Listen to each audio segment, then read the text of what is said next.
प्यारे साथियों व मेरे प्यारे बच्चों, आज का जो टॉपिक है वो पास्ट परफेक्ट टेंस है। ये टेंस से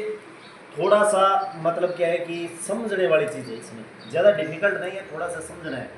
यानी इस टेंस में बिफोर और आफ्टर से जुड़े दो वाक्य होते हैं, ठीक है। तो अब बिफोर यानी बिफोर से पहले हेड प्लस वर्ब की थर्ड फॉर्म आई हो, तो यानी बिफोर से पहले, बिफोर आ गया, इससे पहले हेड प्लस वर्ब की थर्ड फॉर्म हो तो रिक्स्तान दिया होता है ना, उसमें पास्ट सिंपल टेंस होगा, यानी वर्ब की सेकंड फॉर्म बनी जाएगी। यानी एक साइड हेड प्लस वर्ब की थर्ड फॉर्म होगी तो दूसरी साइड वर्ब की सेकंड फॉर्म आएगी रिक्स्तान में, ये याद रखना। और यदि बिफोर के बाद में वर्ब की सेकंड फॉर्म हमें दे दी हो, यानी एक साइड में वर्ब की सेकंड फॉर्म दी हो और बिफोर लगा है, तब हमें रिक्स्तान में हेड प्लस थर्ड फॉर्म में बढ़ना है। कहने का मतलब ये है साधारण भाषा में कि यदि बिफोर लग गया, इसके यदि किसी दिशा में हेड, एक दिशा में यदि हेड प्लस वर्ब की थर्ड फॉर्म है तो दूसरी साइड के अंदर वर्ब की सेकंड फॉर्म कर दो, और यदि सेकंड फॉर्म दी हुई है तब हेड प्लस वर्ब की थर्ड फॉर्म रिक्स्तान में करना है। जैसे ये वाक्य है पहला, द पेशेंट हैड डाइड, अब हेड लगाकर उसने डाइड वर्ब की थर्ड फॉर्म दे दी है, बिफोर आ गया, अब बिफोर से पहले हेड तो आ गया। द डॉक्टर, अब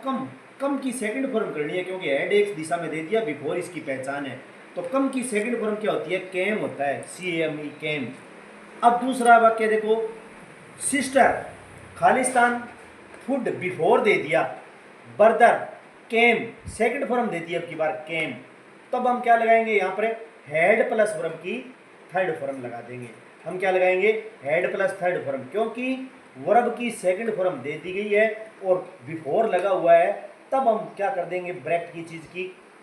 क्या लगा देंगे, हेड, और हेड के साथ कुक की क्या कर दी हमने, थर्ड फॉर्म कर दी है। अब आगे देखो, तीसरा रूल है इसमें, आफ्टर से पहले, ये दूसरा एक और है में, आफ्टर से पहले वर्ब की सेकंड फॉर्म दी हो तो, यदि आफ्टर से पहले वर्ब की सेकंड फॉर्म दी हो तो आफ्टर के बाद हेड प्लस थर्ड फॉर्म आएगा, वही सिस्टम रहेगा। यदि आफ्टर दिया है बीच में, वर्ब की सेकंड फॉर्म वाक्य में दे दी है तो रिक्स्तान है, उसमें हेड प्लस से थर्ड फॉर्म करनी है, और हेड प्लस थर्ड फॉर्म दी हो तो वर्ब की सेकंड फॉर्म करनी है रिक्स्तान में। जैसे वाक्य देखो, माई सिस्टर वाश्ड, अब सेकंड फॉर्म दे दी है, माई शर्ट, अब आफ्टर, ये पहचान है, आफ्टर से पहले वर्ब की सेकंड फॉर्म आ गई, तब हमें यहाँ क्या करना है, आई के साथ क्या लगा देंगे, हेड, और गो की थर्ड फॉर्म क्या कर देंगे, गोन, क्योंकि वास्ट एक साइड में सेकंड फॉर्म है और आफ्टर दिया हुआ है तो दूसरी दिशा में रिक्स्तान में हेड